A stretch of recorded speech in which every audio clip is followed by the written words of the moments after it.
olóyè Rasheed Ladọja kò yọjú sí níbi ayẹyẹ ìgbadé tí gómìnà Ṣèyí Makinde ṣe fún àwọn olóyè ìlú Ìbàdàn.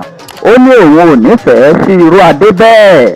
Gómìnà Ṣèyí Makinde ti ìpínlẹ̀ Ọ̀yọ́ ó ti ṣe àgbéga àti dídé adé fún àwọn olóyè tó wà ní ìlú Ìbàdàn tí iye wọn jẹ́ 11 ní iye, ṣùgbọ́n 10 ló yọjú síbi ayẹyẹ ìgbadé ọ̀hún nígbà tí olóyè Rasheed Ladọja ó kọ̀ láti gba adé lọ́wọ́ gómìnà Ṣèyí Makinde.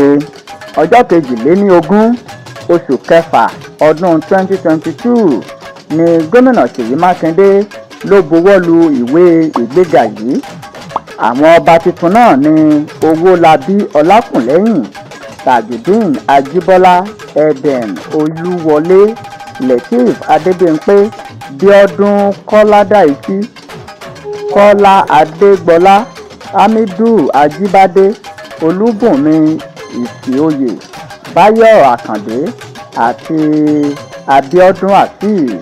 Nígbà tí ọ̀tún Olúbàdàn títí ilẹ̀ Ìbàdàn olóyè àgbà Rasheed Ladọja ó kọ̀ láti má yọjú sí ibi ayẹyẹ náà, àti wípé Ladọja ti sọ ṣáájú wípé òun ò nílò adé láti ọwọ́ gómìnà, wípé adé títí Olúbàdàn nìkan ni òun fẹ́ dé sórí òun.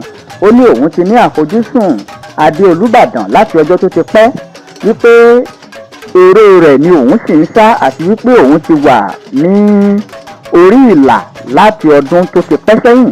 Ó ní báwo ni òun ó ṣe gba adé kan lọ́wọ́ gómìnà Ṣèyí Makinde. Ó ní fún ìdí eléyìí òun ò nílò adé ọwọ́ gómìnà Ṣèyí Makinde, adé Olúbàdàn ni òun fẹ́ dé sórí. Gómìnà Ṣèyí Makinde ó ṣe ìgbéga ó sì dé adé fún àwọn olóyè 10 ní ìlú Ìbàdàn, ṣùgbọ́n olóyè Rasheed Ladọja ó kọ̀ láti dé adé ọwọ́ gómìnà Makinde.